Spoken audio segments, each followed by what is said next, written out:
Awesome. I clapped really loud. But Good. didn't pick up on my mic. I clapped modestly.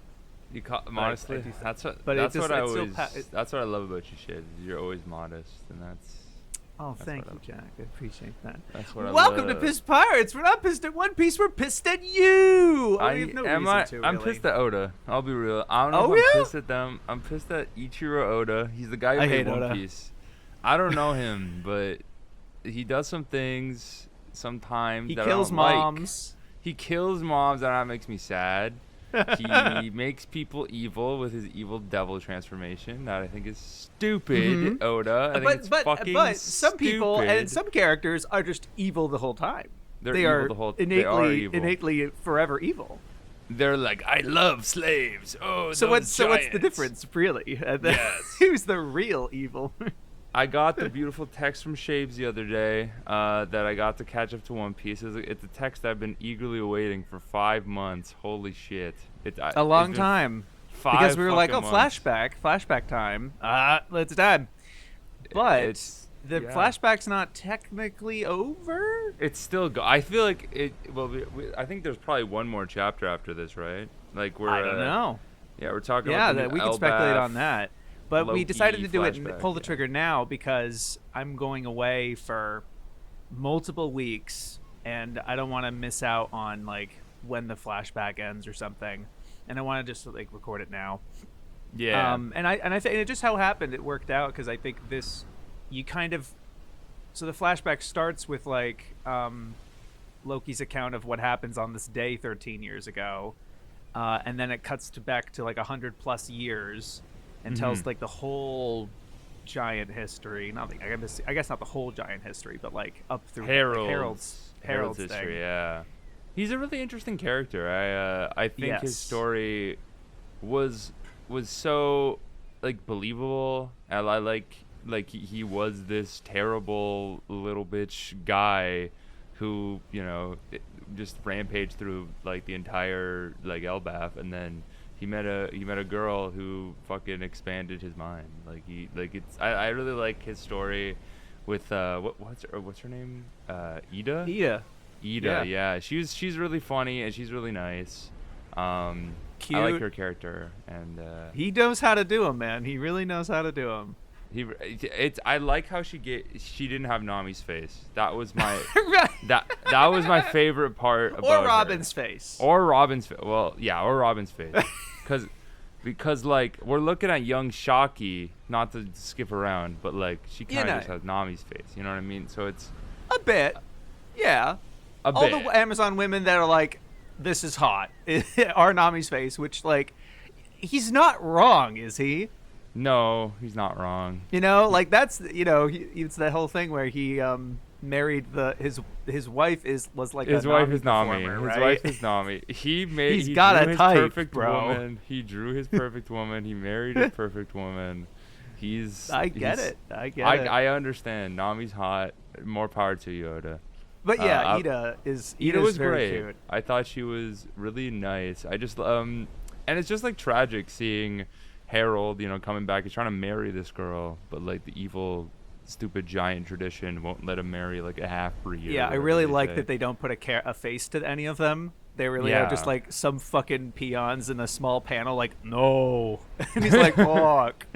Because it really do be like that, man. It's so like arbitrary and like these people that like halt progress or what we want or whatever, just these nobodies.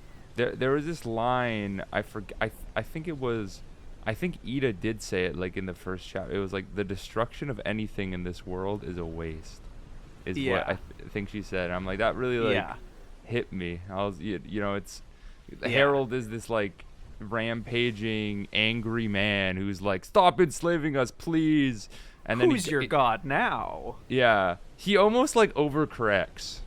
He like that's his entire problem is that he's great. He loves other cultures. He understands the world, and then he's like, wait, maybe I should be a slave. He started off the story of like started off the story being like, don't make me a slave, and then he fucking dies being point A to point B there.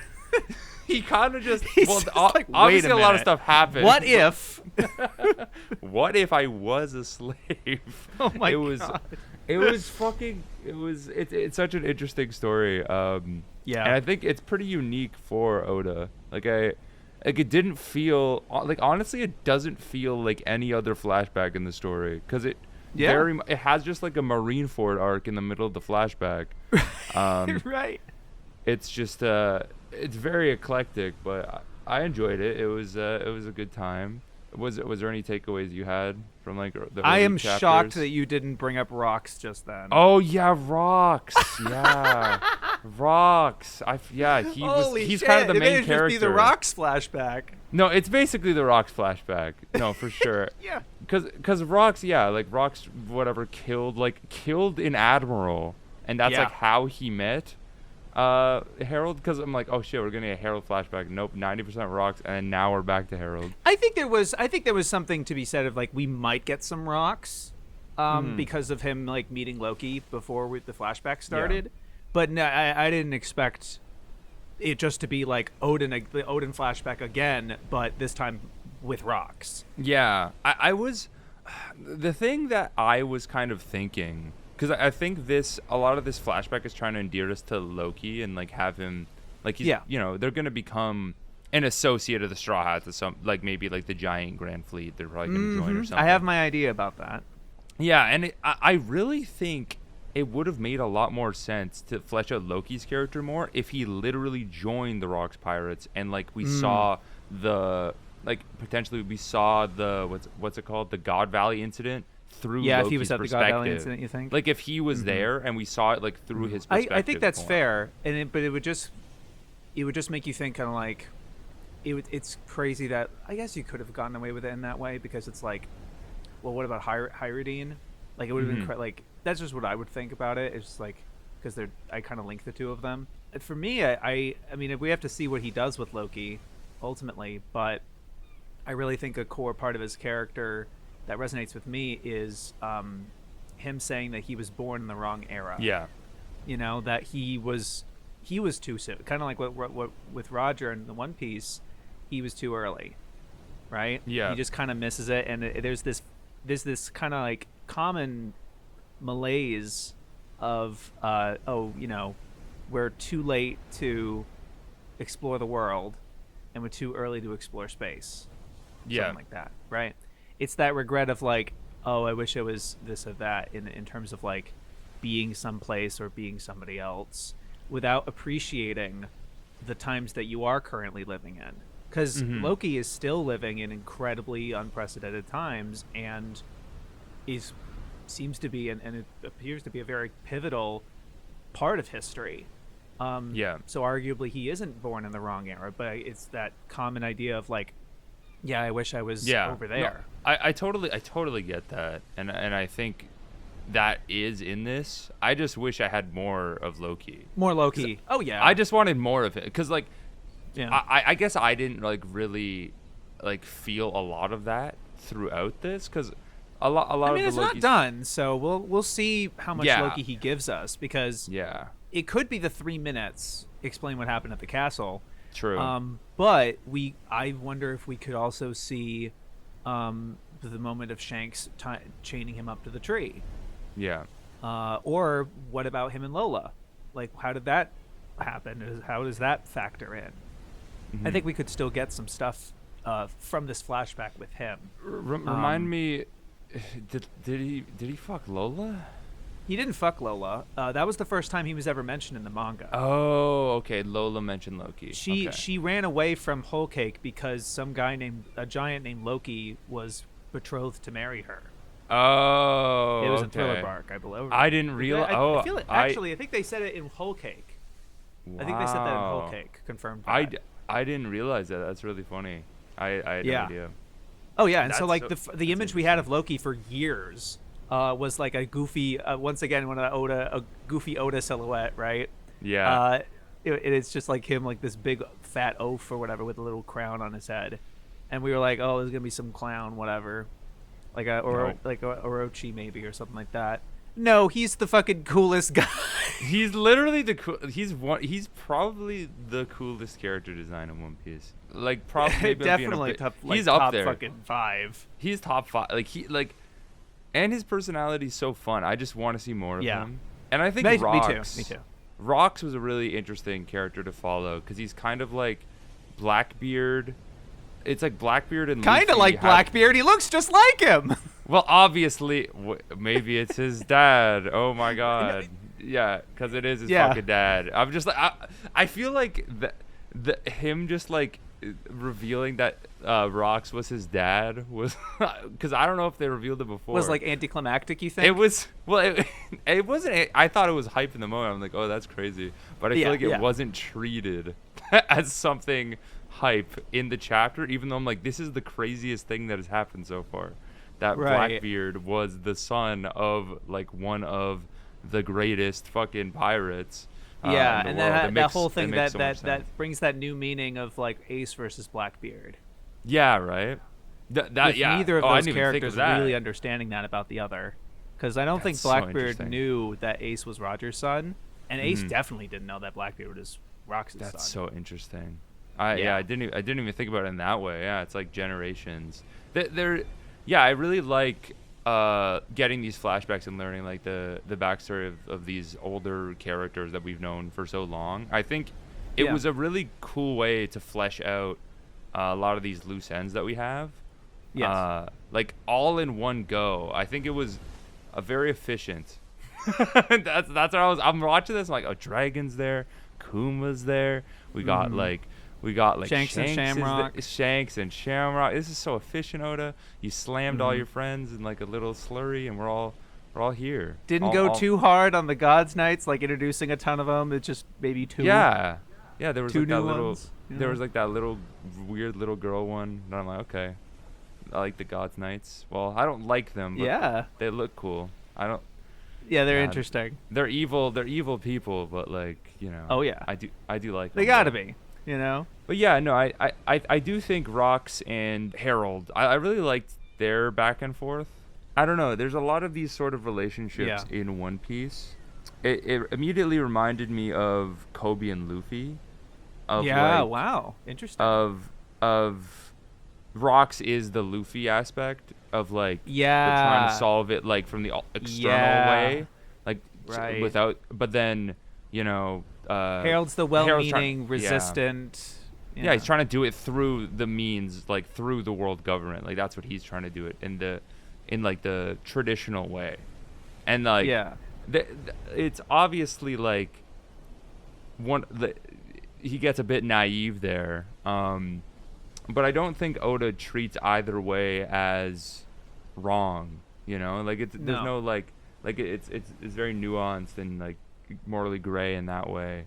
It's just because Harald it all comes to like making characters we like and feel something for that represent those sides that we might be resistant to, because and Garp is a huge example of that. From this flashback, they mentioned it multiple times that Garp is like such an outlier in the Marines, and he should just be a pirate already, and he really puts it to the forefront of like they're complicit in this genocide. Yeah. And Rox is like, and Garp is like, sorry, now I'm still sticking with these guys. Yeah. Unfortunately. Someone's got to be good. Someone's got to be good. Doesn't give any excuses for it. I really like that he's like, I know, especially like that brief scene of him and Dragon. With the first, I think it's the first scene we've ever had of the two of them together. And it's so fucking brief and like perfect. Yeah. They say like nothing to each other.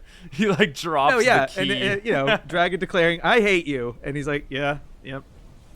Garp. That's the fun. I didn't realize that's the first scene they were in together, but that makes so much sense. That's so funny. Yeah, I'm pretty sure it is, right? Yeah, I think that makes a lot of sense.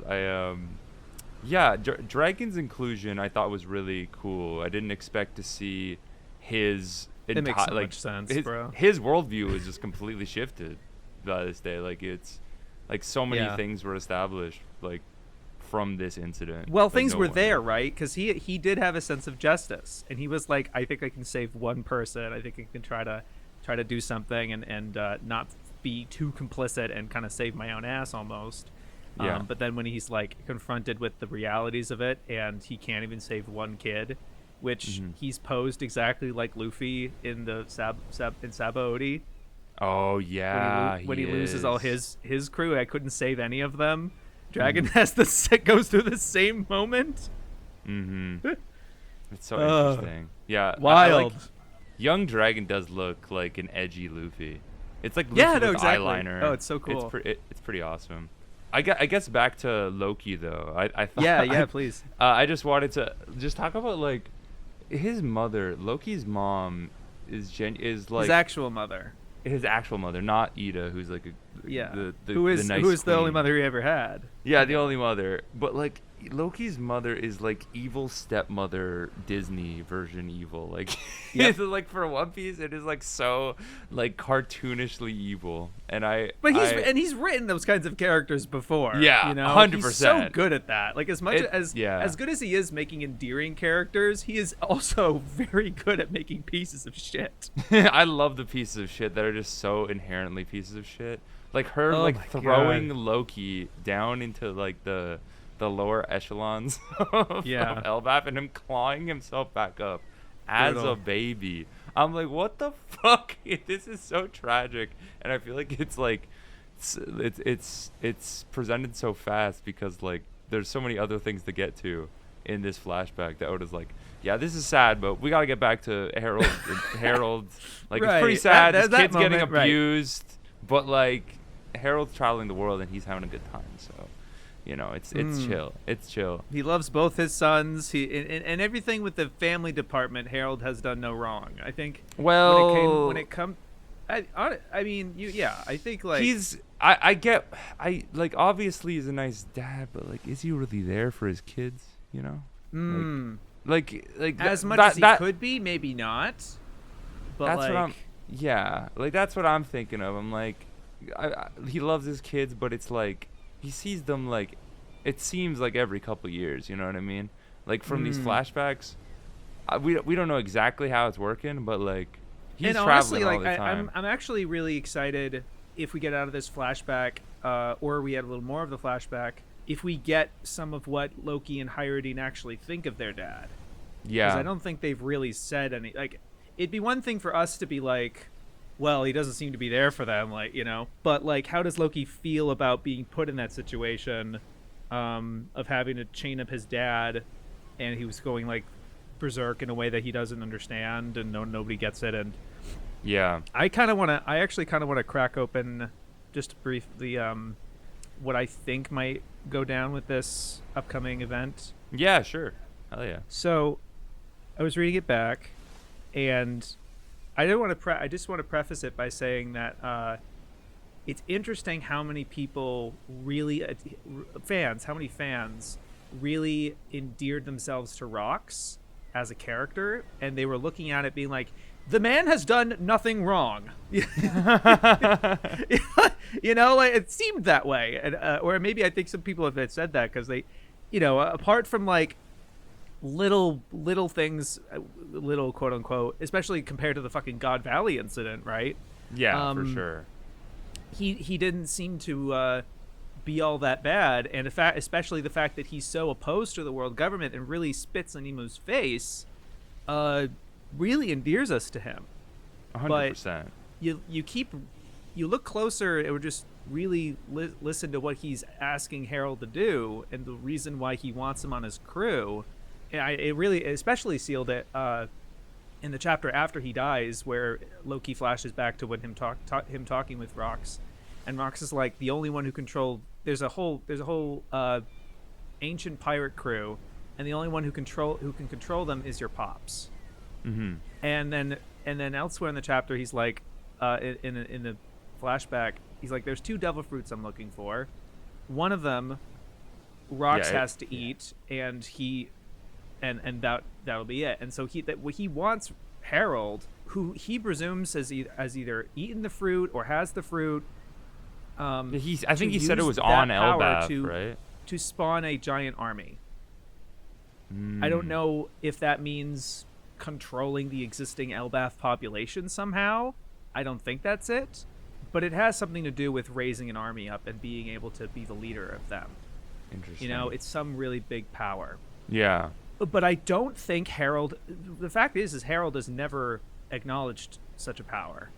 Yeah, I don't think he even knows it exists. Yeah, he does, and there's some... For whatever reason, he's not eaten the fruit, and he's just kept it in a chest in his chamber. Yeah. And they find... in that first little bit of the flashback before... like when they see Harald getting stabbed or whatever, and before it flashes back further... somebody opens the chamber and is like, "This is the legendary devil fruit," whatever. I think Loki ate that specific fruit that Harald wanted that Rox wanted Harald to eat in order to stop his dad. That's what you think happens in this chapter? Okay. I don't know if it's next chapter or whatever, but like for whatever, like something about this incident, Loki did not have a devil fruit before this incident, because he's just in a fucking jail cell after burning the village down. He's just in a jail cell with no like seed prism stone or anything like that. And then in the current day, he's chained to the whole fucking tree with seed prism stone. That makes a lot of sense. So whatever, I think it is the devil fruit that gave him the ability to overpower his dad in such a way that his dad's immortal because of the contract, but that's not necessarily what it means. It means that he's immortal until Emu says he's not immortal. Emu can snuff his life out whenever he I think Emu can snuff his life whenever he feels like it. Yeah. Like he did with Saturn. And so to me, like that thinking about it really reminded me of Blackbeard's approach to things and his goals. I think people are reading into the fact that Blackbeard is definitely a lot different and more desperate and less confident than his dad, or there's something about him that he's kind of a goof. He's not fully mature. He has a little less he has less love in his heart. Like for sure. Right. Yeah. And also but even just like I fucking love that about Blackbeard, and that's why that's actually why, like, as much as I liked Rox, I don't think I liked him as much as other people in the other fans, right? Oh, people really like blazing Rox of like top 5 One Piece characters or whatever. Nah. No, that shit. He's cool, but I'm like, I don't know. He very much just feels like to me he feels like a combination of Luffy and Blackbeard. Like that's what I was kind of because obviously I think you can compare Rox, like his actions, to the God Valley incident. They're fucking they're hunting humans. The Celestial Dragons are hunting fucking humans. Obviously, what he did of like taking down pirate crews, killing people is not as bad in comparison. But I just feel like he is very selfish in the way, in the same way that Blackbeard is. He wanted to rule the world. Yeah, and I do, and honestly, like it was harder to pick up on this, I think, on a weekly basis because we didn't know how time would progress. So I don't know if you picked up on this when you binged it. Like, he does kind of change his attitude somewhere around the time where he's supposed to have had his kid. Yeah. He's like, this is just a prologue of my life. He's so motivated and driven to take down the world government and rule the world. Yeah. And then he, by the time God Valley happens, he's like, look, I just want my wife and kid to be okay, and then I don't really care what happens to me. Yeah, it almost feels like whenever Shaki comes to Hachinosu, like everyone, like the Rox crew really chills out. Like that moment in time, like I feel like there isn't as much progression or chaos that is ensuing. Like I could be correct me if I'm wrong, but like that's what it feels like. I think you're right. Like. Yeah, like, at least from what we've seen, they could just be going on missions and we didn't really, because he does kind of like glean over and cut away from things where he's like, they were nice to each other at Shaki's bar, but out at sea it was a different story. Yeah. And then we don't really see them conflict with each other. Yeah. They weren't necessarily Roger and Rox weren't really diametric opposites the way Luffy and Blackbeard are. Mm-hmm. I guess I want to double back I guess my theory about the fruit. Okay. But like when I was kind of reading it, I was I guess I was interpreting it as like there was, you know, 2 devil fruits, like one for one for Harald, one for Rocks. And something about it just like you said commanding an army, and instantly I think of, you know, Nika. You know what I mean? And I really think Shanks is on Elbaf. He hangs out at Elbaf. He finds the Gomu Gomu no Mi, or whatever the hell the real version of it is called. The Nika fruit? Yes, he finds the Nika fruit.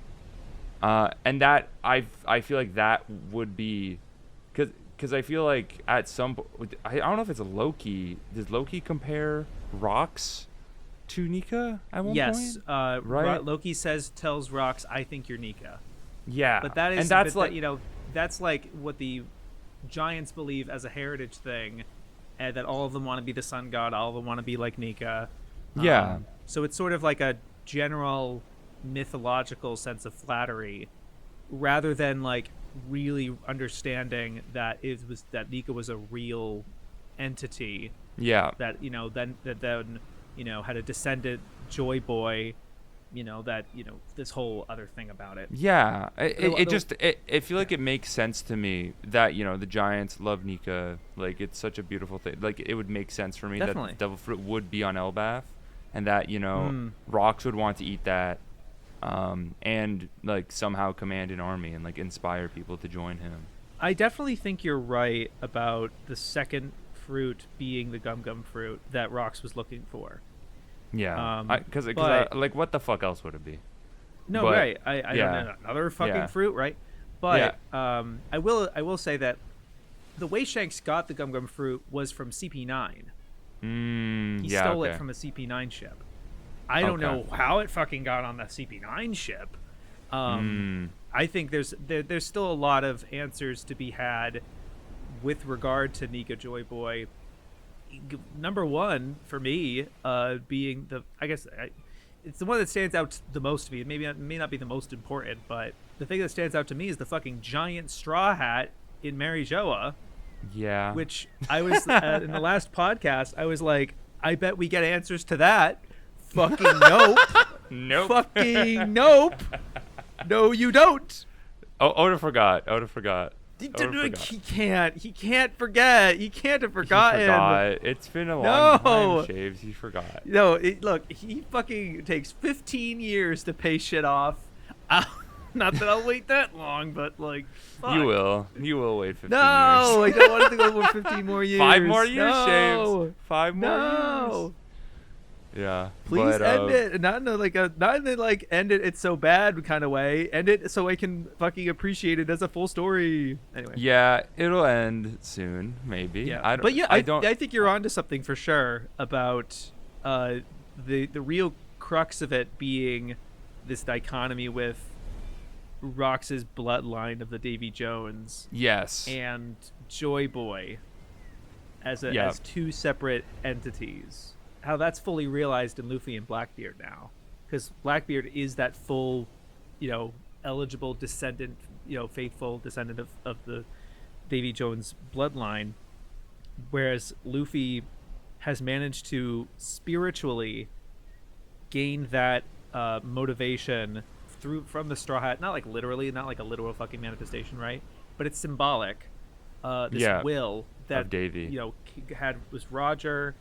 And then it was passed to Shanks, and then Shanks passes it to Luffy, for whatever reason, because he's just like, I'm not the guy, right? I think this is the guy, especially because the kid ate the fucking fruit that makes him the guy. I so get he's like, all right.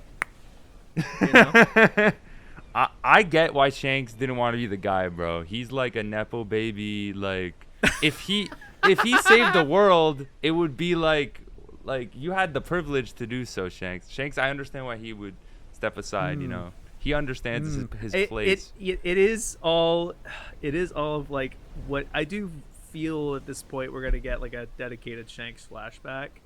Yeah, and I can imagine people being like, yeah, that extends to, that kind of blows up the way this one did, into a Joy Boy flashback, which would be nuts. Yeah. I do think we're going to get something more substantial of Shanks because we really got to know what he was I still have fucking questions, right? As much as like this flashback was long and felt like it answered things and clarified things, yeah, it didn't fucking no. It didn't. It really didn't. Even if I was like expecting through the God Valley incident, I was kind of thinking that this could be the moment that Roger gets the sense of like maybe there's something out there that I gotta find. There's a secret to the world that I need to know more of. I really like to explore. Like, what motivates him to circumnavigate the globe, get to Lodestar, be like, fuck, and then years go by, find a guy that can read the poneglyphs, and then quickly go around the world again before he dies. Mm-hmm. You know, what really... I did talk about this with somebody else, with, like, AJ, I think, that it's like, it would be nice if they don't clarify that, if they don't make that reason explicit and they kind of leave that as that's just who he was as a cool guy.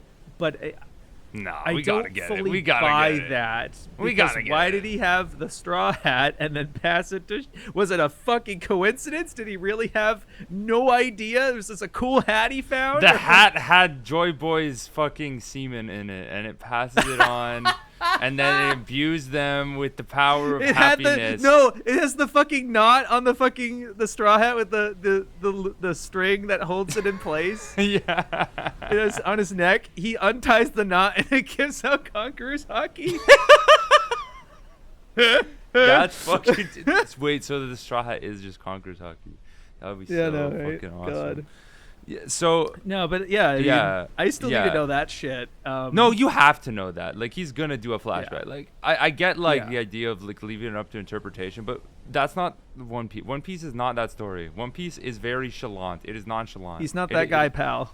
It's not that guy. It's that we will know everything, but it's gonna take like 15 more years. So we just gotta lock in. So I gotta lock in for when it does end with some unanswered questions and the fans throw a fucking hissy fit. That would be tough. And then Shonen Jump does a shitty sequel series that Oda. Well, where he teased about. I guess I saw Sandman tweet about how he's like, he did kind of tease the idea like it'd be funny if I did it just two piece. And I mean, that could feasibly happen with like just have it be about Joy Boy.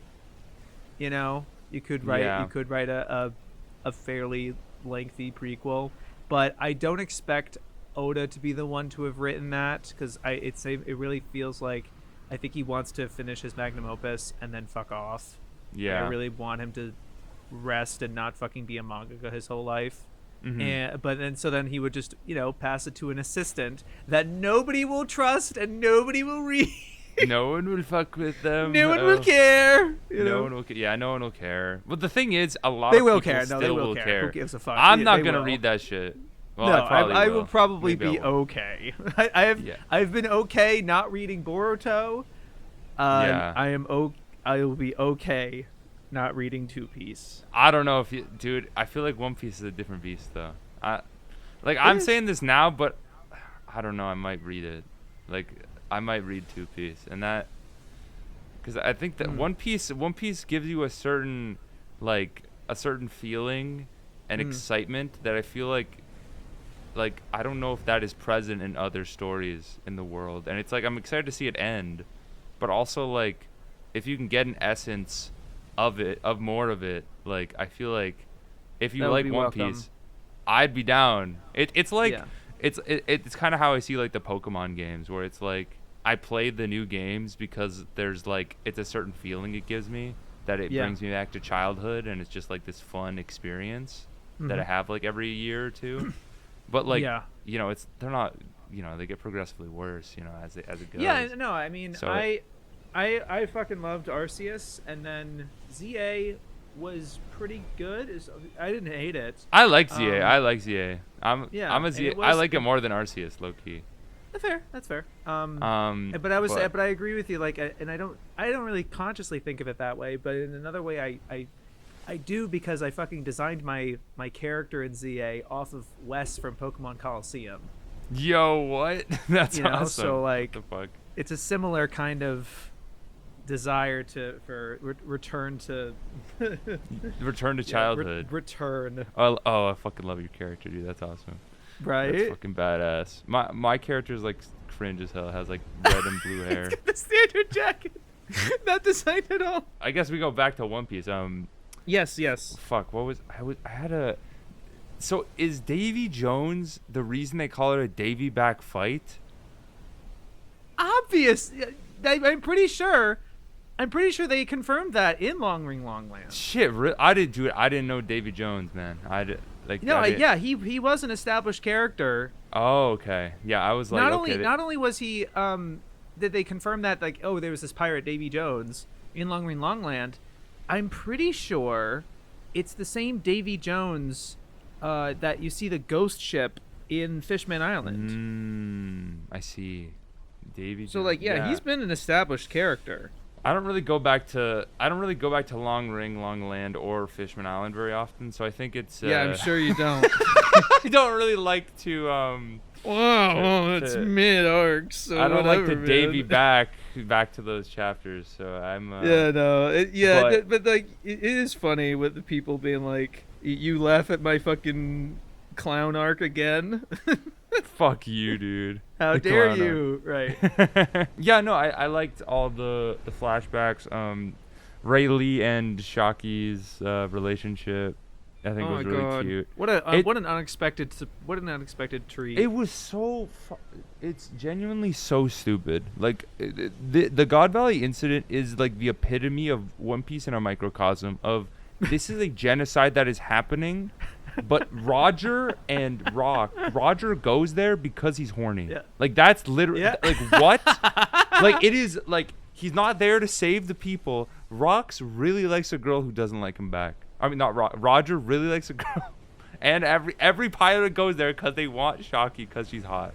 And that I do like that early on. Roger really does lay it clear with Rayleigh that like I can tell she doesn't fuck with me. Yeah, I think she cares about you.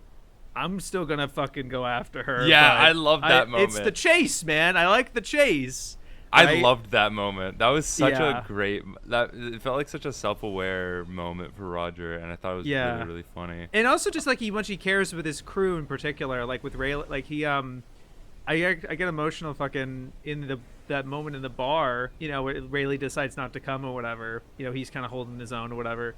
And then there's a moment with like he's like, "Where's Whitebeard? I want to drink with him." And it's just like, "Fuck, oh man." Damn, bro. I love Roger. Yeah, Roger's such a fun character. I need to see more flashbacks. I fucking hate the fans that were like calling him a bum for like 5 chapters early on in God Valley because he wasn't doing anything. They calling him a bum, dude. I forget what it was.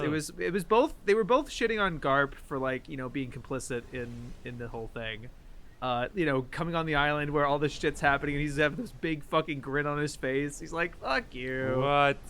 Well, he didn't know what was happening, I want to say that, obviously, I think this happens all the time. It's like anytime, the legendary pirate Gold Roger fucking, looks like he's eating shit, they'll all be like, "Oh, mogged by fucking Mihawk or something." Oh my god, bro. I don't know. They want to get our goat when he's down. Like, Roger's... Yeah, no, I like when my goat is down, actually. It's very funny. It humanizes him, and it makes it funny, I like it. No, I liked Roger. I want to see the flashback where they go, they find fucking Laughtale or whatever. And we'll get that probably at the end of the damn story. I don't know, actually. For how you go back into some of these things, and what little he does give you of some of these characters, even though they would be shown like Whitebeard, for example.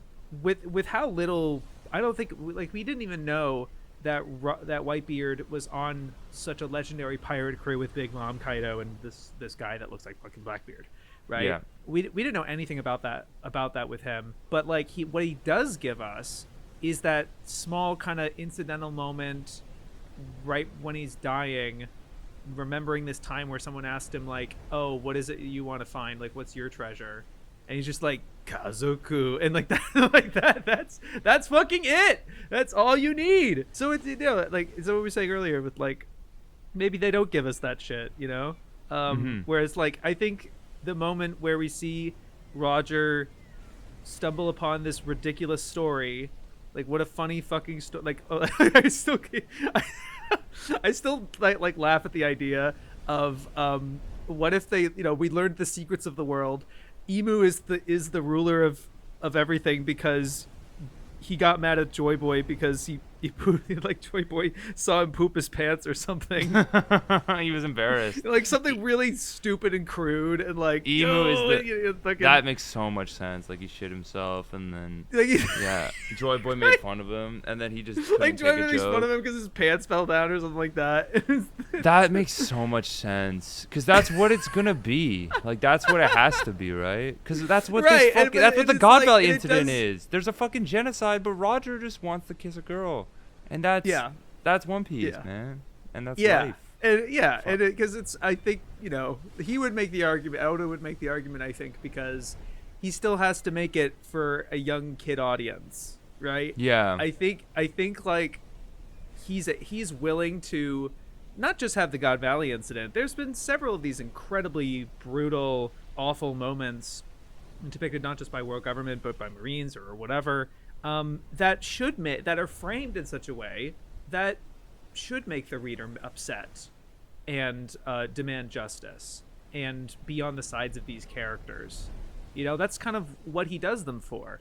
Law made up his backstory so people would feel bad for him. Yeah. But like, so he's done this sort of thing before, but he doesn't necessarily make like a full commentary on it. It's kind of again with the Luffy thing of like, decide it for yourselves. Like, do you want Kami to be sold off? No, we like Kami. Fucking save Kami, and not like try to like we must dismantle this whole institution of slavery. Like, yes, we should. Don't get me wrong, we should.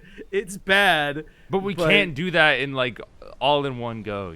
It's like it's not it's structurally important, but it's not entertaining for a manga, for like a fun pirate manga. Yeah. Yeah, 100%. And like obviously I get why people are pissed at Garp. Like, you are part of a system that allows evil fucking celestial dragon to genocide a people every 3 years. That's pretty fucked up. Like, it's pretty bad. But I also understand to some extent the argument to like sticking in the military and trying to like foster younger people to follow your vision, which is what he does with Sword. It's like he like has made a resistance within like the power that he already has. Yeah. And I think that obviously you have to take on a lot of guilt and shame, I think, being associated with that, and I think that's terrible. And this thing is happening, but sometimes you don't have the power to change everything in the world, and you have to like sometimes you have to deal with operate within your means. Yeah. Sometimes you have to deal with a I don't get political, but sometimes you have to deal with a power, an institution, a president. Yeah. Sometimes that fucking shit happens. I was just when you were talking about like Garp President Garland. You don't like President Garland. When you were talking about Garp just then, I was thinking about Sakazuki. Fucking hate that piece of shit. Sakazuki, you're gonna have to. Akainu. Akainu. Okay. Yeah. No, yeah, he's terrible. That shit that he pulled out in fucking Marineford. His total callousness to everything. Yeah. Even though he's on like the same side, right? And Kobeni might be his daughter, and he has a fucking tattoo in a cover, in a cover page that has a fucking sword on it. It's like, oh, is he a fucking member of Sword? Did he found Sword? Like, I'll go crazy about it. Yeah. Like, I think it'll be something interesting and complex about Akainu, but it doesn't take away from the fact that he is just an absolute piece of shit. Mm-hmm. He killed our boy. We can't forgive him. Like, he killed our boy. He killed our He really did. He really fucking did that shit. But I knew about that. I at least knew about that, and I think like oh yeah, that's okay. And I would probably hate him even more if I didn't see that shit coming. Mm-hmm. But what really got me was the fucking sly shit. At least he fucking did that himself and owned it. Everyone saw him do that shit, right? Yeah. No one has any disillusions that was him. The shit that he pulled with the guy early on in Marineford, where he's like, Whitebeard doesn't really care about you, right? He's gonna fucking blah blah blah blah. and he convinces the guy to stab Whitebeard. Jesus, that shit is so guy? underhanded and shitty. Like, oh my god, this asshole. Yeah, no, he's definitely sly, and he's one of those characters that will kind of like do anything to like get his sense of justice across. And I think that like there's something, you know, it's I feel like it is analogous to Blackbeard in some ways. Of, this a sense of like, he definitely has more confidence than Blackbeard for sure. Because I feel like there's an ounce of like insecurity within Blackbeard, that I hope we can like dig deeper into in the story. But like I need to see more of, really. Yeah. I'd love to see more of the Blackbeard. characters. There was one time, I forget, I don't know what motivated this, but I fucking went back and watched literally all his scenes. Which I think you can do in like 40 minutes, you know, in the fucking 1,000+ episodes. You know, he's one of the most important, prominent, interesting characters, and he's only on screen for a total of an hour, maybe. Well, that's what shows, man. Like, you don't need to have like a character there all the time for them to make an impact, and sometimes they make a bigger impact if they aren't. You know, like I think that's like with like Spider-Verse and like the Spider-Punk guy, like he made such a huge impact, and like but now they're trying to make a whole movie about him. It's like we don't want to see a Blackbeard show, but we just want to see a little bit more of him. You know, Oda. I think a Rocky Port incident movie would be peak. Oh yeah, that would be cool.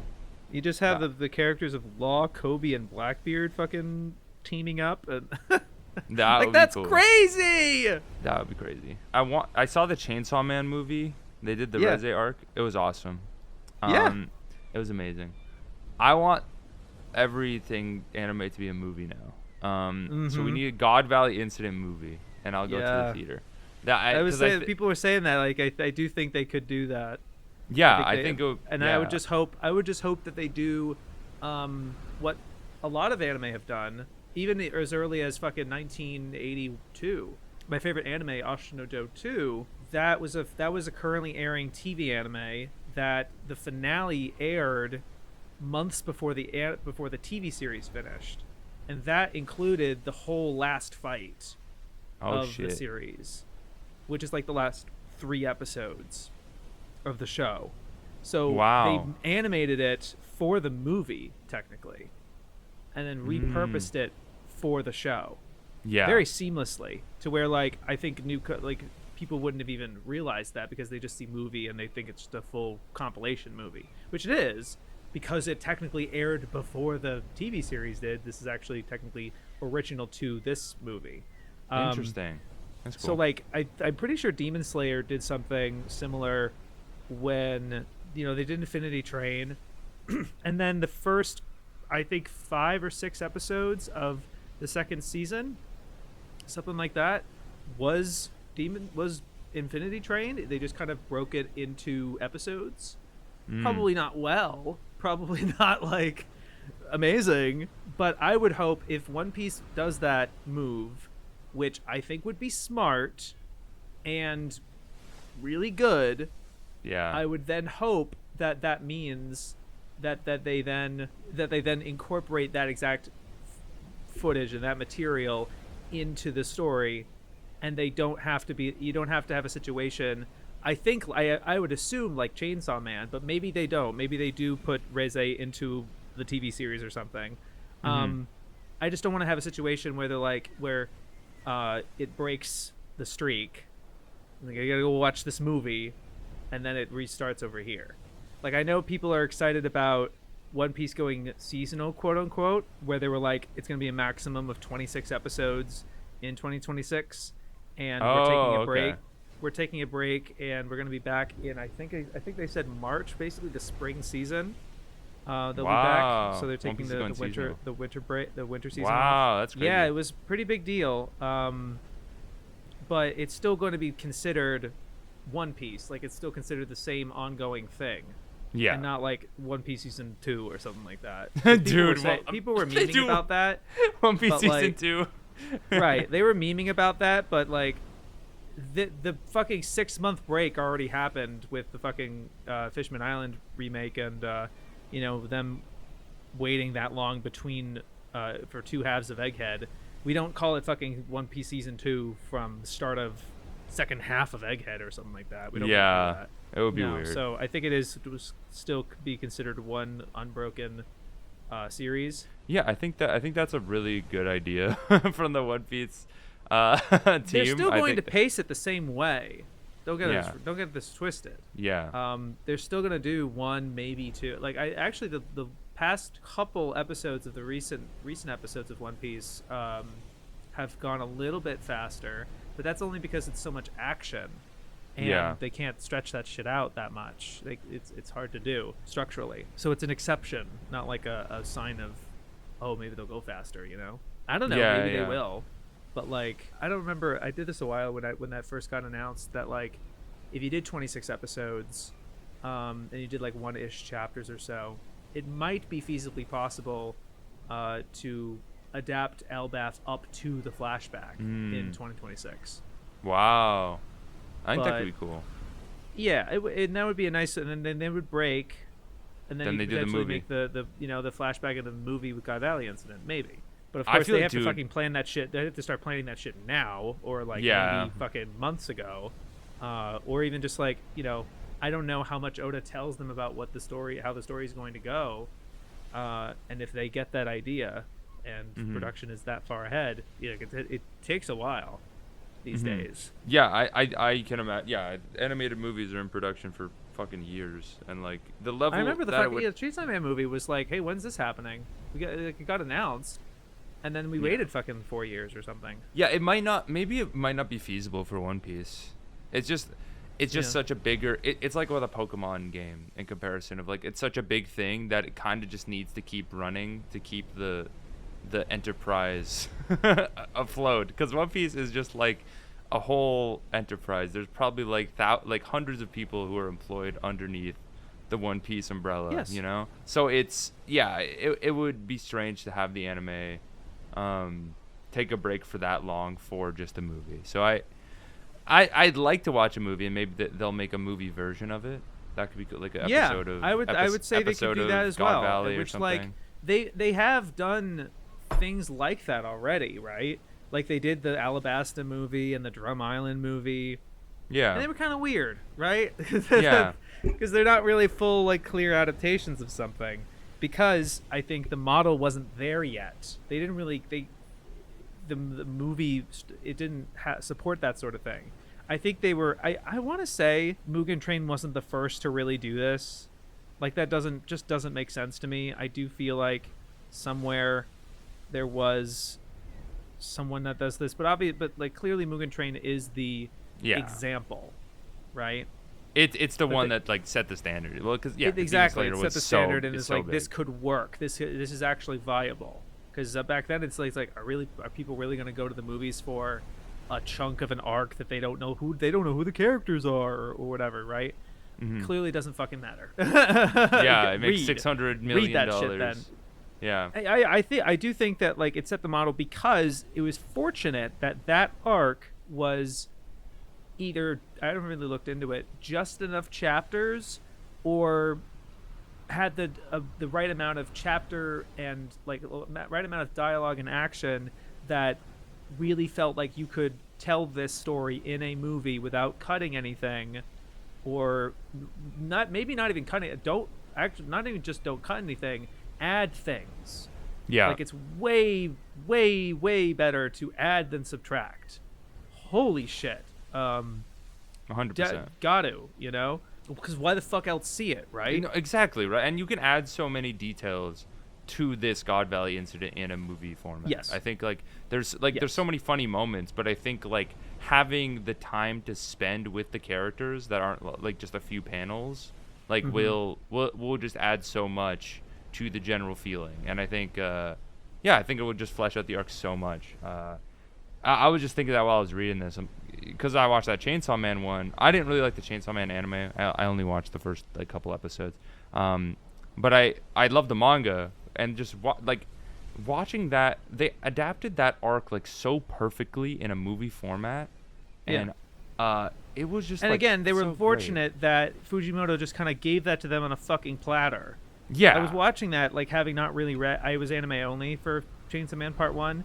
And Mm-hmm. I liked the first season a lot. As a mostly anime only guy, I can understand maybe being disappointed if you had read the manga beforehand, but that's fucking whatever. You know. The manga's the better. sky is blue. Fork found in kitchen. Manga reader disappointed with anime adaptation. Fucking this. Yeah, grass is green, water is wet. True. God, it was why I don't read most of the time. Reading's awesome though. But it really was watching it. It's like, wow, it is just so perfectly succinct and like all there. It starts and it goes through and wraps up in a with the like the fucking shark character is introduced in that like the beginning, and then he pays off later, and the angel character being developed in that way with his relationship with forget his name, Aki, I think. Yeah, with Aki, yeah. Yeah, like that, all that, like that's a good subplot. Like it just works. It just works. It just makes sense because Fujimoto is so inspired by movies. He references movies so often. There are so many characters in his stories that are obsessed with movies. Yeah. In the movie, Makima and Denji go to the movie theater like 5 fucking times in one day. Yeah, like that was this crazy man is too, obsessed right? with like, film. God damn like it. they need to adapt every arc into a movie, and I'll like the adaptation. They of don't Chainsaw need Man. to adapt. That's what I'm saying is that it worked so well for that arc. Do you think you would be able to fill a whole movie of another arc in Yes. Chainsaw Man? Yes. Yeah. I think Which every one? I guess the next arc I think is like Okay, well, unfortunately I'm not too familiar. I haven't read it, but I can't remember what the next No, I arc straight up don't is agree. called. Cuz like again, Drum and Alabasta are perfect examples of this. I don't think you can adapt Alabasta in a single movie. Yeah, no, for sure. It's like Chainsaw Man is a lot shorter than One Piece. I think it's not as easy to compare those things. But there are certain arcs that work and others that don't. I really think that there's an upcoming Gintama movie that they're going to be doing the Yoshiwara in Flames arc as a movie, and that's going to be gas. That's a great arc. But that's because it works as a stand like it's just long enough, has just the right amount of details. It's not interconnected too much with other arcs or future arcs or something like that. Like it's really self-contained. It's just the right length. There's opportunities to add things and new things without subtracting anything. I just don't think you can do just any arc. It really does have to be a special situation. I get that. Fucking Made in Abyss was a good example too. Pretty underrated one in my opinion. Fucking, I didn't watch it.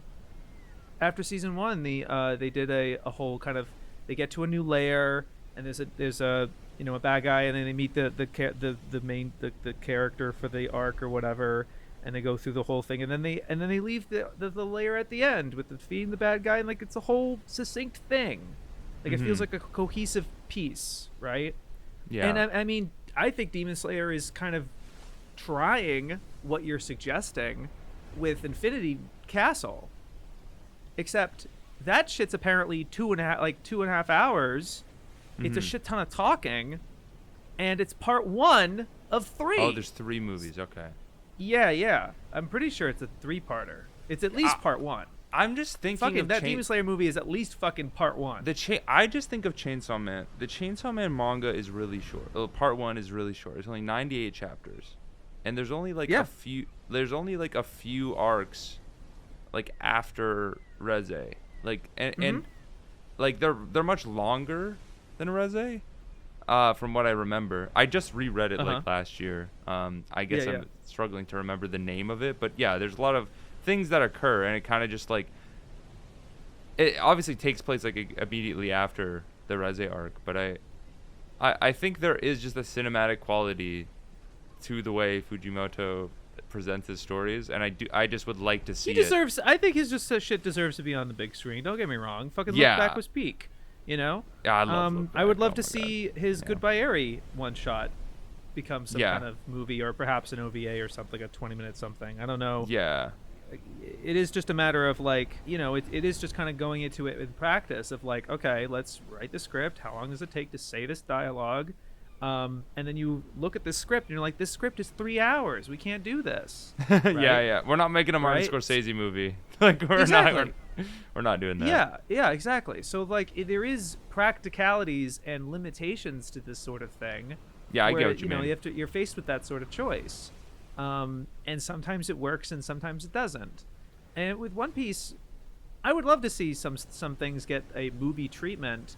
And I think God Valley Incident would work because it's a really action-packed, important, cinematic, big screen type of event. I think it would really kind of click well with that, as well as being kind of self-contained within this broader scope of things.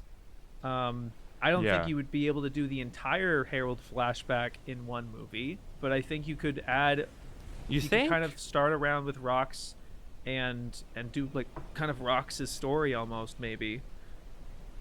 Kind of abbreviate that first, a lot of those bits, but then the main centerpiece of it kind of being God Valley. Yeah, I think that makes sense. Yeah, because how long? It's been like 16 chapters within it. Yeah, I think so. Yeah, it was about 16 or 17 it's been chapters. 16, yeah, so which is now the longest flashback in the series. Yeah, Odin's was 15 chapters. Yeah, and it's like the Reze movie covered like 14 chapters. 14 very sparse chapters. Those panels are big. Yeah, and they don't have dialogue in them. Yeah, like you can read that shit. You can flip through that shit in definitely less time than the movie. No, Chainsaw Man way less is time. So like if you read the manga, like I've read it twice, and it's just like it's so fast paced if you read it. Like it's like so. I've been up to date on Chainsaw Man Part 2. I really like it. I know people I know people are divisive on it, but I really like reading Fujimoto as a mangaka. I think he's definitely great. think I honestly think he might be that next. This maybe is gassing him up too much or glazing him. People like to kind of make this lineage between, well, technically, Japanese mangaka, they say it's Tezuka and then Otomo, with Otomo. Akira. Yeah. That was like the two phases of manga. But then other people, more popular culture, they would say it's that it's Tezuka and Toriyama. Mm-hmm. And then the person after Toriyama, right? Who would that be? Some people would say it's Oda, but I don't really think it's Oda because he's the highest selling manga of all time, it's just one story, really. Whereas the reason Toriyama, I think, is the successor after Tezuka is that he was kind of the master of both gag and battle stuff. Yeah. You know, and really kind of like set a whole new generation of inspiration for fans who grew up reading Dragon Ball and would then write their own manga. Yeah. I honestly think Fujimoto is that next person who is doing kind of popular stuff, getting adaptations, but is also doing a variety. Like, it does seem like he's just doing Chainsaw Man, but he's already pretty well established and prolific with Fire Punch and his one-shots, but also, and I don't want to take too much credence in this because I know this has been like inflated to be more important than it actually is, right?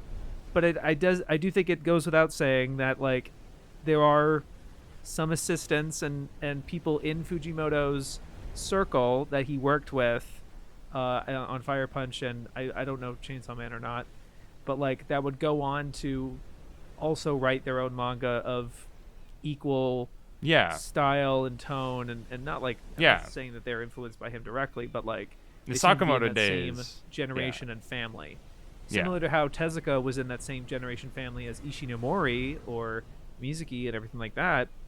Mm-hmm. And Toriyama had his contemporaries with Kuramada and Tetsuro Hara and these other guys. Yeah, you know. And no, I 100% agree, and I think it might be glazing him a bit much because we're still early on in his overall career. It's tentative. I get it. I think he's already a legend for sure, and I think that does mean a lot. Of like I also read like Sakamoto Days, and that Yuto Suzuki, who writes that, he used to be an assistant for Chainsaw Man. And it has very similar like action choreography. Just the way the manga reads, it's very similar. Like it's a very similar Dandadan, Spy Family. Dandadan, Spy Family. You know, there's not, there's something to be said about it. Sakamoto Days is, unlike the other ones, I think it is actually good. So wow. I'm a Spy Family hater. Dandadan gets bad when they introduce too many characters. I wouldn't fully know. Obviously I'm paying respects to Spy Family because it's popular, but I'm definitely not necessarily interested in it. And it's just like I like Dandadan, but I actually haven't really engaged with it yet. Because I can tell that shit can go. Like the way I actually saw the first 3 episodes of Dandadan in theaters. And I hadn't read it or anything like that. And I really enjoyed it, but I could also tell just based on how it was written, this shit could go on however long he wants it to go. No, it's and he could and also stop it at any time, which is, I think people say that about Oda, but it's not true if you actually read it. But it is true for certain other authors like Detective Conan. Yeah, it's this. Dandadan is 100% influeed by One Piece, like 100%. There is just an arc that is just a bad One Piece. They just have a bad One Piece flashback in it, and I'm just like, why am I reading a bad One Piece flashback? I could just be rereading One Piece right now. It was a bad One Piece flashback is an oxymoron, Jack. There are no bad One Piece flashbacks. Well, it exists in Dandadan, bro. Apparently, they fucking made alchemy. They fucking turned lead into gold. It really disappointed me. Or gold into lead in this case. I really like the manga. I think it's still really funny for the most part. There's some characters that are really annoying, but I do think this story just becomes. It's hard to describe. It becomes very milquetoast shonen. Like it becomes very cookie cutter shonen, like something analogous to like Fairy Tale or something like that's like fun to read. But like I feel like Dandadan had this like really great energy at the beginning that somewhat was lost some way along the way in the grind, which is unfortunate because I really like. I think it's just one of 2 different approaches, which I think are both valid. I can't speak for mangaka necessarily because I've not done it, but like, when you're doing it that grind and that's your job, and you're expected to do a chapter every week, you could take a break or 2, but not too many. You either fall into one of these 2 kinds of I'm very generalizing here. Yeah. 2 kinds of camps where one of them is I'm just trying to make it so every chapter has something fun or cool to it, so that people who aren't invested in not binging it, not like really trying to enjoy this as a big story, can just kind of pick it up and be like, that's funny, and not give as much of a shit about it. Kind of disposable almost, and not like in a bad way. I think that there is a value to it's like short form video, right? Yeah. It's like, are we gonna? It's more artful than that. Yeah, well, yes, obviously, but like, it functions the same. They're the same length when you think about it. You read a chapter of it on the toilet or whatever, right? True. A lot of gags, I'm not trying to cheapen them when I say this. I honestly think you could read One Piece this way, because it's like, Luffy did a funny thing or whatever, But I do think there's some value to that and to approach it that way. But there are some manga and some mangaka that are taking this shit deadly seriously in a way that like, I want this shit to mean something to me, man. Yeah. I think that's Naruto. I think that's Bleach. I think that's... I'm just an outsider, but it seems to me that's what Kagurabachi is shooting for, which I really respect. And that's what I think a lot of... That's the stuff that people kind of crave because that's the more satisfying, life-changing shit. But not every mangaka is either capable of that or looking to do that. Like, I am not interested, actually. And that's kind of what frustrates me at side tangents. It's kind of what frustrates me about Gintama, because the dude fucking teases and tries to do the latter shit, but he is squarely in that former short form fucking Yeah. read a chapter on the bus, like like poop joke fucking kind of manga and shit. I respect and that. it really you know, does make it sound like I'm disparaging that kind. It's just not for me in the same way this other shit can be. Yeah, I think with Dan specifically, we'll get back to One Piece at some point, listener. I know, it's okay. Yeah. But with Dan, it feels like he is really trying to make something, like trying to strike that beautiful One Piece balance where it has, the extreme drama, tragedy, and also the amazing comedy that I think God Valley does like so perfectly. Like and all of One Piece does so perfectly. It's really trying to be like One Piece. Like, I'm reading it. The art is amazing. I think Dan has it's some of the best shonen art I think in Shonen Jump right now. For sure. I've seen some of it. It's like, oh fuck. It's amazing. And the character designs I think are really good for the most part. But it really falls flat in the drama department. I think especially as it tries to get more serious.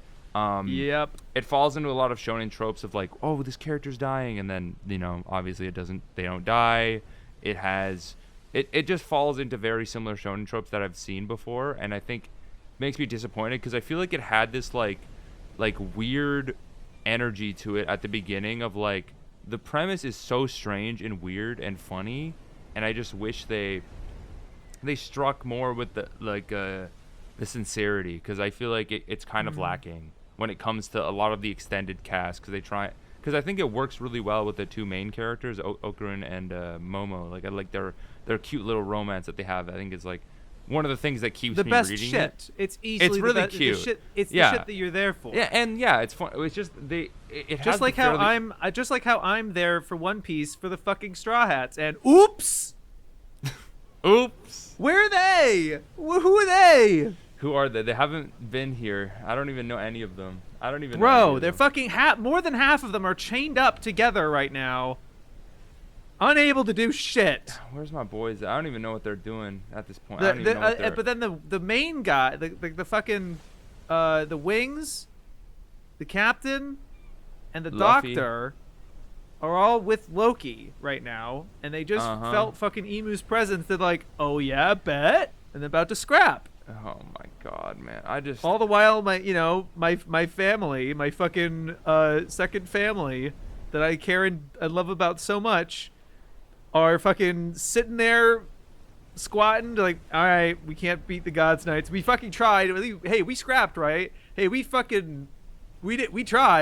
All right. We freaking tried, bro, but it's not working. What are they gonna do, bro? How are they gonna get to fucking the thing is Blackbeard that Luffy's and Shanks' crew and be like, yeah, I'll kick your ass. Luffy's gonna get a new power called Uno Reverse, and then he's gonna Uno Reverse card the fucking stupid Domi Reversey thing that Oda really loves for some reason. The dumbest fucking plot device. He doesn't really love it. He's used it twice. He just made it up, and then he's bringing it into one of the most important flashbacks in the series, bro.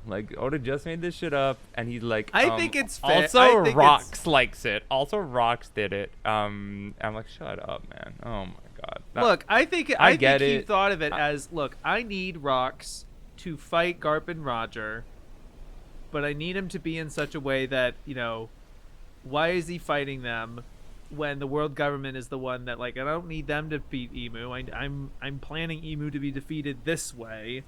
So he's looking at this and being like, I need something that Emu can do to manipulate. And he's done this before, Jack. He's done this sort of power with Doflamingo. Make the dude fight the guy. It's easy. I don't think it's that serious. I'm just I just kind of wish Emu just put Blackbeard at gunpoint or something and was you have to kill Roger or I'll kill your son. Yeah, the silhouette with a little tentacle with a gun. And that's what I stop or I'll shoot. I just don't. Stop or Moo will shoot. There's something corny about it, man. He's like, you're demon mode now. I don't know. It's how do we overcome Emu? Are we really gonna call this corny and then Doflamingo not corny, being like, "Oh, I can't control my body," and you see the guy, you see him like move his fingers like a fucking marionette, and he's like, "Oh," but this is like an established power. I just think it pisses me off because it's established when he establishes it, and it was silly at the time. Well, I just don't like it because we don't understand Emu yet, and I'm not going to understand Emu. Did we understand Doflamingo at all when he introduced it in Jaya? I guess so. Well, the first time we see it, it's him and Kuma at Mary Joa, and they're at this table, and two army, like, vice admirals are just like, "Oh, stop it, I can't control my body," and he's like, like, no shit, that's what he's doing. Yeah. And like, that was there, and we didn't get an explanation for it at all until Dressrosa, and he's like, "I have the string fruit." Yeah, I just think it's happening, like, I get what you mean. I just think it's happening like in the crux of the story, like the important parts of the story. Sure. And I just okay. I wish we knew more about. It's not because obviously the Doflamingo stuff is as bad to get mad at when it's happening to some incidental characters or whatever. And if you did a Domi Reversi, if he did a Domi Reversi on like a minor character in Reverie or something. And they were like, "Why does he have horns and all this shit going on? What happened?" Or like, he did it to Cobra or something. Yeah, 100%. And then maybe something like that, like earlier established or something. But yeah, the sure. That's what I wish, and I get it. Obviously, there's a lot of stuff he wants to fit in the story. I just think like on its face, a character that has the ability to turn somebody evil in this way is not out of place in this fucking universe. I'm not saying it's not. I just wish it was a little bit established before. Yeah, it was more better executed. But that goes to that. Yeah, I think there will be plenty of that when the story is done. Because I will say I got a pang of black pill one week or like one day in the shower or something, thinking about it, being like, Jesus fuck, Water 7 was so good. What the hell happened? It was so good, right? Like it was. I like Fishman Island. I like Punk Hazard. I like Dressrosa. I like Zoe. I like Whole Cake. I like Wano. I like Egghead. I like Elbaf. But Jesus fuck. He peaked. He just peaked there. And he can't do that again. He can't do it even again. Thriller Bark I like more because it's more of them. We just need more of the guys we like. Yes. How hard is that? That's the heart. And like I was thinking this when we were talking about Dandadan, because it adopted the One Piece problem of there's too many characters now, and I can't care about the characters that I really like. Because it's like you can't. It's like in the fucking world, you can't be friends with every damn person in the world. Like I'm reading this One Piece story because I love my Straw Hats. You know, I don't. Like, well, that's just that's the Dragon Ball problem. He really did that of just like everyone's my friend now, even though they're not, but they are.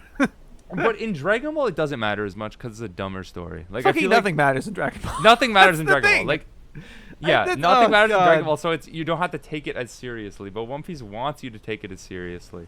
But then there's 800 characters named Shamrock, and now like Shanks is a brother. There's not, but okay. Well, we don't know. Maybe Shamrock has an ability where he can clone himself 800 times. He has the Shadow Clone no Jutsu or something. That would be cool. But there is the clone fruit, but that's just to turn your own appearance. That's just to change your own appearance. Oh, okay. My goated Mr. 2, bring him back. Bring him up. He's not dead. But yeah, he's confirmed not. Yeah, he's not dead. There's no way. My goat's coming back. He's in a chapter. Yeah, he's in a cover page that he confirmed that he's not dead. Bring him back. See, we already have characters. We don't need more characters, you know. But yes. we will get them, and that's okay. I'll be okay. But God, if Mr. 2 was on Buggy's crew, if he breaks into Impel Down and he's got Doffy and Mr. 2, yeah, fucking bro, peak. Like I wouldn't care. At that point, I wouldn't care about the execution of it. Like I would care a little bit. I would be like, oh, didn't do anything or whatever.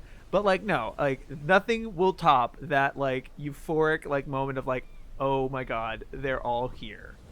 Yeah. type of deal. Oh Like the whole original everyone Seven is here. Warlords. Smash Ultimate. Like they're all my boys are here. Oh yeah, fucking play that na na na na na na fucking Lodestar, you know, and like Yeah, on Loadstar we have the Ultimate fucking Battle. do it. No, Oh shit. we need, because this flashback, it could honestly go on for another year. Because obviously they're gonna save This flashback. This because they could just go back and establish more of the Shanks stuff, but they're definitely saving it for the next Shanks flashback. yeah. When he Yeah. finally meets Luffy again. And, Yeah, I do think he does do a John Silver type turn. Again, I don't think he's evil. I think we should read into something into it when like Oda frames him kind of malevolently and being like, "Let's get the One Piece." Yeah. All right, okay, so he's just gonna fucking like, "Oh, I love you, Luffy. Here, have the One Piece." No, no, he's not gonna do that. I really hope he doesn't do that. There's this panel that I'm just like interpreting Shanks in 1167, and it's just like Shanks in this chapter. He is like kind of. My first interpretation is that he is just acting as this celestial dragon to like get information. Right. But like there's just this frame of him being like, I hated everything down there. And it just like, I'm looking at this panel, I'm like, is he that good of a fucking actor? Did he go to Juilliard of One Piece World? Like there has to be some aspect that he hates. Like there has to be some like some depth to his character that like changed him. Like well, he goes through multiple changes. Interestingly, he starts his life with Roger. Yeah, you know, he never knew his mom or anything like that. His Roger didn't know about. He probably knew he came from God Valley, but like didn't know shit. We don't know. We need to get the moment of him. How does he figure out that he's the twin of a celestial, of a god's knight, like the son of the head of the god's knights, and what does he do with that information, and like kind of goes along to get along, or is he up there for a specific reason for information? In the beginning of this flashback, what was really, I mean, what I'm excited to get back to once this flashback continues is like, not only is Loki heading to the castle, but Shanks is on Elbaf. At this very moment, Shanks is missing. Shanks is at Elbaf. Yeah. And in that chapter where he's like in the hot spring with Gabon, he's like, "Yeah, I met Harald up at Marijoa, but we couldn't talk about stuff up there. Yeah. I wanted to. I had something I wanted to talk to him about, but we didn't get a chance to." We don't know what that shit is. All we saw was the interaction of like, "I hate it. Fuck you, giant. Fuck you, commoner." Cretan? Yeah. Yeah. We don't know about that. And the thing is with Shanks, he has gone through multiple stages of his life. Again, in that same scene, he's like, "I just thought I wanted to go on a pirating adventure with Buggy. You know, I just wanted to kind of have fun." And then there was something about Roger's execution where he was going to go with Buggy, and then he was like, I'm not doing that. And Buggy's like, what the fuck? So that there's something going on with him. And then after he gets whatever he has to get, he was there for a couple of years, like at least 2 years. Fucking freeze. We didn't even mention that he frees the fucking slaves. Helps. Yeah, the Fisher Tiger. Fisher Tiger in that incident. Yeah, that's fucking. Shanks was there. Shanks is. Shanks did everything, dude. Incredible shit, and it totally makes sense. Completely makes sense. That's Doesn't goated. devalue Fisher Tiger's character at all. It just clarifies that, like, yeah, he lied about just going up there to fucking break everyone out. Like, he just did that shit on his own. No, he didn't. He was a slave, and then he happened to be the front man for the whole rebellion thing, and just ran with it. I completely believe that of Fisher Tiger's character. But yeah, so like, we don't really know what is. And then what the fuck did he do with like getting the fruit? And then what did he do for fucking 10 years between, giving the hat to Luffy and being an emperor, and then just chilled around? And he sees the wanted poster with Luffy becoming a pirate and everything, and he's like, oh, it's time then. we move. He was waiting for it. Yeah, it's like Shanks knew, like it's almost like Shanks is frustrated that he can't be Luffy. Yeah, like, I think that's the moment he cries. Very similar to Loki of like I was born in the wrong generation. Like I was born probably too early sort of situation, right? But clearly he believes in Luffy or Nika and wants that whatever that is to succeed. And what does he know about the One Piece that drives him to do all this shit anyway? You know, what did Roger tell him about it? Like it's say it again. It's like that's kind of why I want the thing that motivated Roger to do this, right? What motivates Shanks to steal from this specific CP9 ship to get this gum fruit, and then doesn't eat it, doesn't let anyone eat it until Luffy accidentally eats it, you know, instead, and that's the bloodline with Blackbeard, the kind of inherited will versus, well, Blackbeard is like, you know, it's my right because I'm the fucking son of rocks and Davy Jones, whatever. But then Luffy is the epitome of inherited will. Is it his choice or is it his destiny? For Blackbeard, it's his destiny. I'm fated to do this. It's in my blood. But then Luffy, he doesn't give a fuck. He really he really sees the purity that we saw in chapter 1. You know, the story is from Luffy's perspective up until a certain point, right? And all of that was real and true to Luffy, right? I think whatever motivation and like thing going about with Shanks, whatever we learn about that isn't going to change chapter 1. Yeah. It might like color our impression of it, but it's important to realize that this is what it meant to Luffy.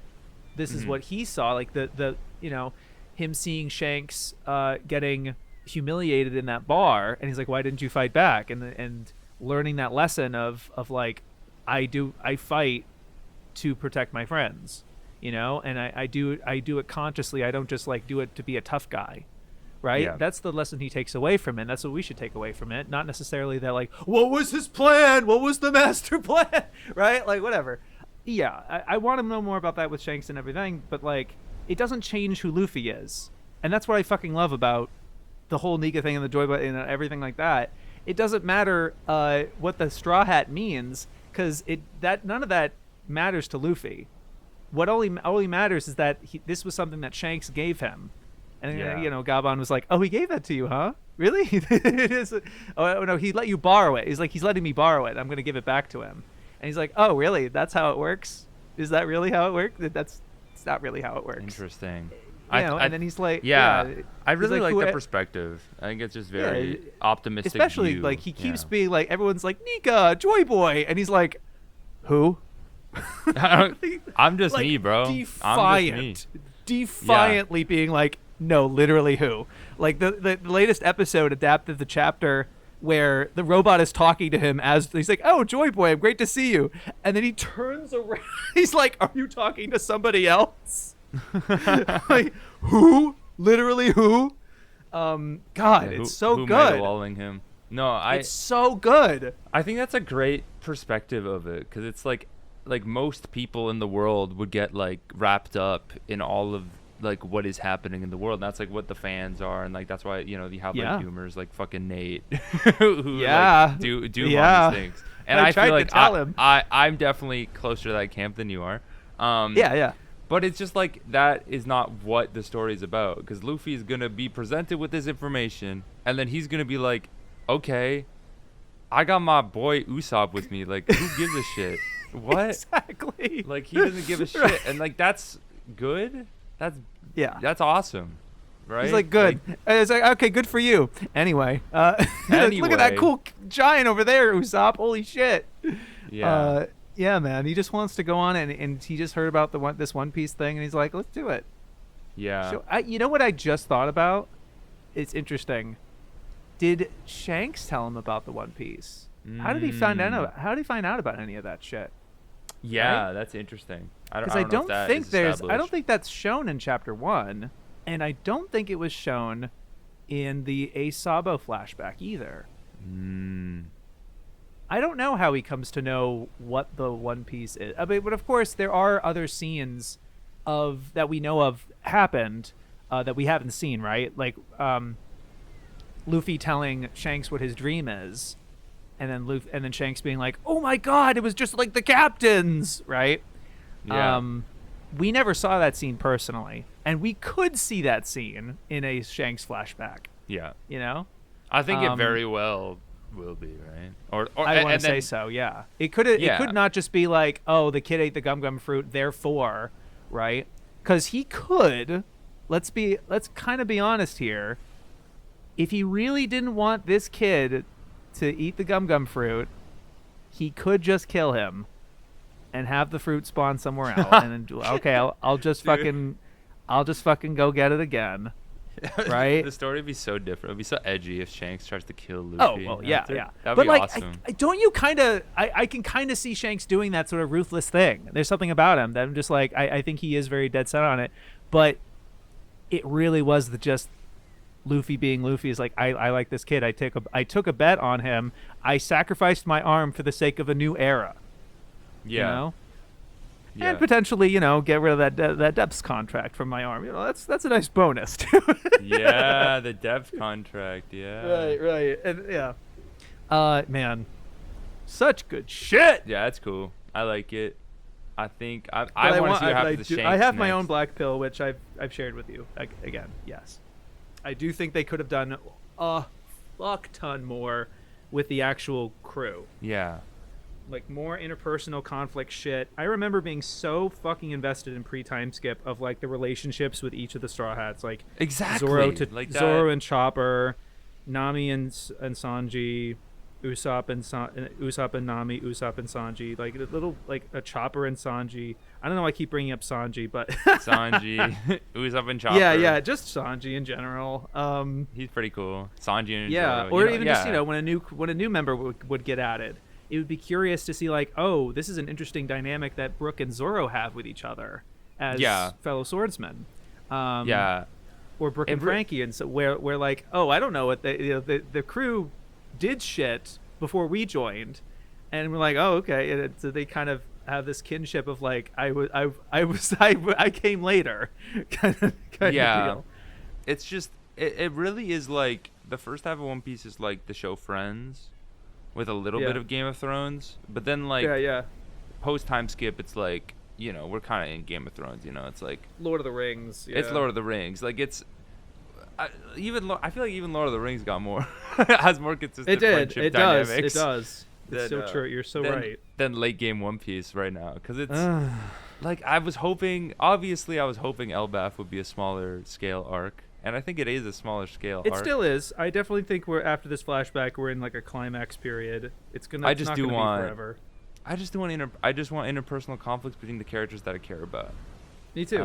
Yeah. And that I hope we get that. And I think I am validated in holding it loosely that Usopp is gonna get anything major in Elbaf. Please. Think I am. I'm so far vindicated by fucking not really investing in hard on like Usopp. It's gonna be like Usopp's whole cake or something like that. It's like not. It's fucking not. He just likes the Giants and he gets drunk. He's happy. He has the time of his fucking life. He's happy. Bro. He's happy. Cries, he gets drunk. I'm like happy for you, bro.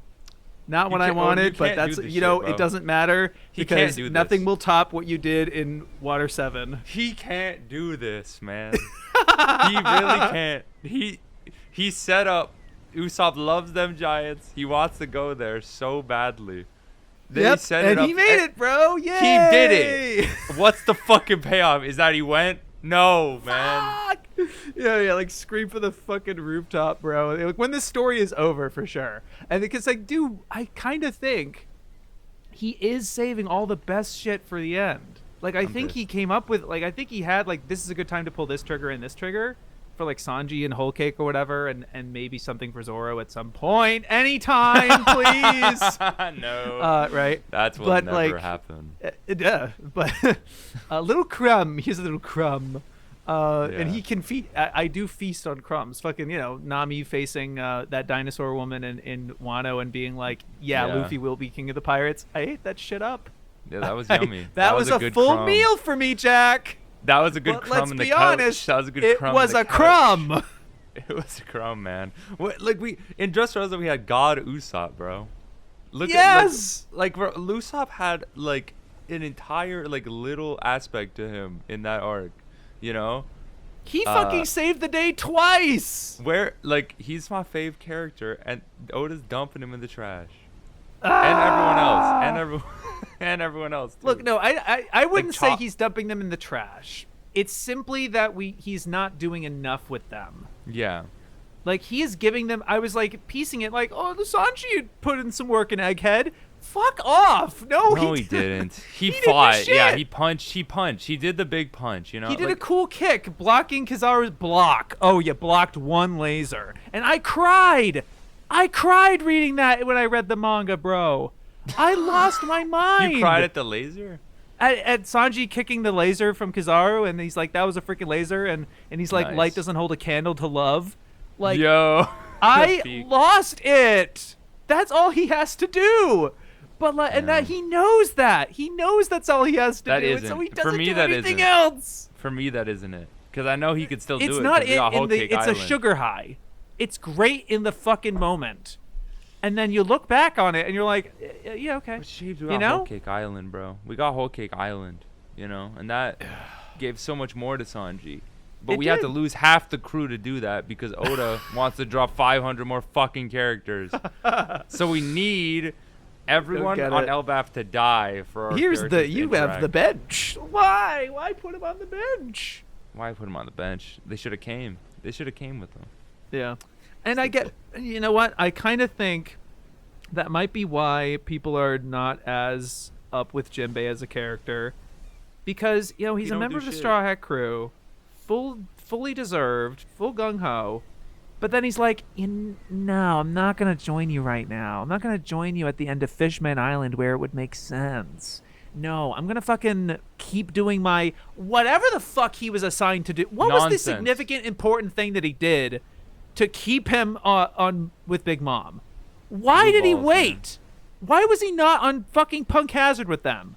Or Dressrosa with them? Or Zoe with them? Yeah. What was he thinking? And then he didn't even, then he's actually technically joined in Whole Cake, and then he doesn't join them for Wano. He's like, no, I have to stay behind. And so Oda doesn't put him in color spreads, and everyone in the community is like, no, he's not a part of the crew. I'll know it when I see it. You've got to be fucking kidding me. Yeah, Oda, he hates his And he wasted all that time when he's like, you could have had that. Right as they get onto fucking Onigashima, you start having good interactive moments with him and Robin, him and Brooke, him and Frankie. You should have had fucking done this earlier. You needed it earlier. We needed it earlier. What was he thinking? What was he thinking? I could go plenty black pill on this shit.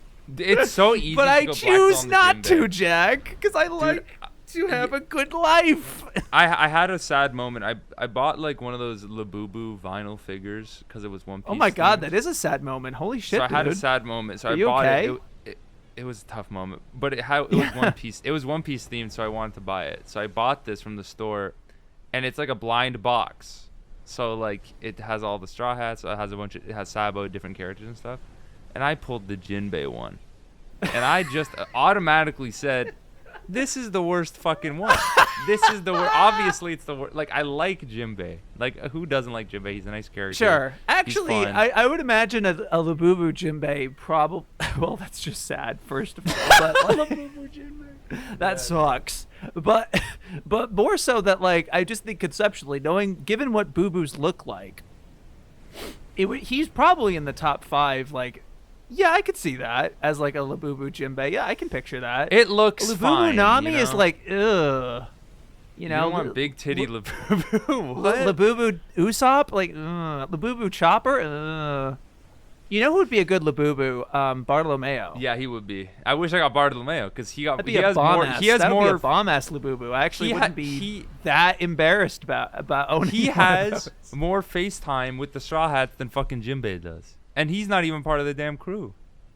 Yeah, so you can say the same thing for Carrot.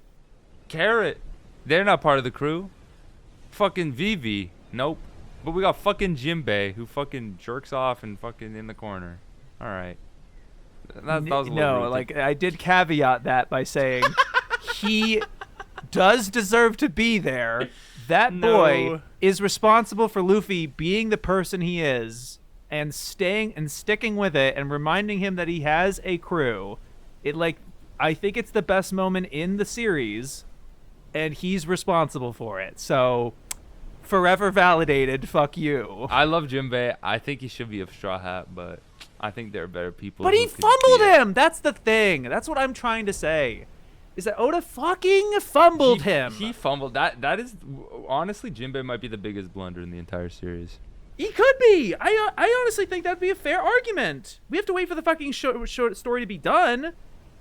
But he did so good with him in Impel Down and Marineford, in like all that. Like he was a very fresh new character, and it was exciting because he was the first warlord, like the first Shichibukai to be mentioned. Actually, I think Mihawk showed up in the story first, and then when they're describing the seven warlords, Jinbei is the next one mentioned. Yeah. It could be the other. I think it's that way though. But then and then we hear about him from Arlong and everything like that. And so there's this build up to him, and then he's friends with Ace, and he's all this thing, and it's really interesting. And then he has this incredible bonding moment with saving Luffy, both physically and mentally. Yeah. And then the very next arc, like the one person Luffy wants to see is Jinbei. Yeah. You know, he gets there, it's like, oh, I really want to see fucking Jinbei. Probably because he wants to tell him that. He wants to ask him on his crew, like, immediately. Yeah. You know? And he should have fucking joined, man. Fishman happens, and then he gives him his blood! Saves his ass twice! Saves his ass again! Like, imagine, like, Jinbei on Punk Hazard. Like, we could have had so much rapport. We could have had a running bit with Jinbei. Where's his joke? We don't got a Jinbei joke, you know? I can't think of a Jinbei joke. I think it would have been funny. Like, I agree. Like there was body swapping shit. We could have swapped bodies with Jinbei. Like that's weird as hell being a fish. Like I feel like we don't got a Jinbei joke, and that's why he feels weird on the crew. Like we have hella jokes with Locke. He feels tacked on. He feels like there. He feels like he's there out of obligation. Yes, because he didn't join immediately. It was weird. Oh my god. But I don't want to end this for dead ass no reason. Yeah. Is it because he's too powerful or something? Like, Oda's like, oh, he'd be too strong. No, when has that ever stopped anybody? Like, fucking Zoro is stronger than him, and he's on the fucking crew. Like, oh, I shouldn't have Zoro on the fucking crew, guys. Like, Oda was definitely wrong. He was wrong. I'm glad we can both be a little black-pilled on this. I'm glad if the comments are just like, oh, no, the reason he was because he's obligated to the Big Mom. What did he do? What was like, oh, I can't join you. What was he doing during Punk Hazard, during Dressrosa, during Zoe?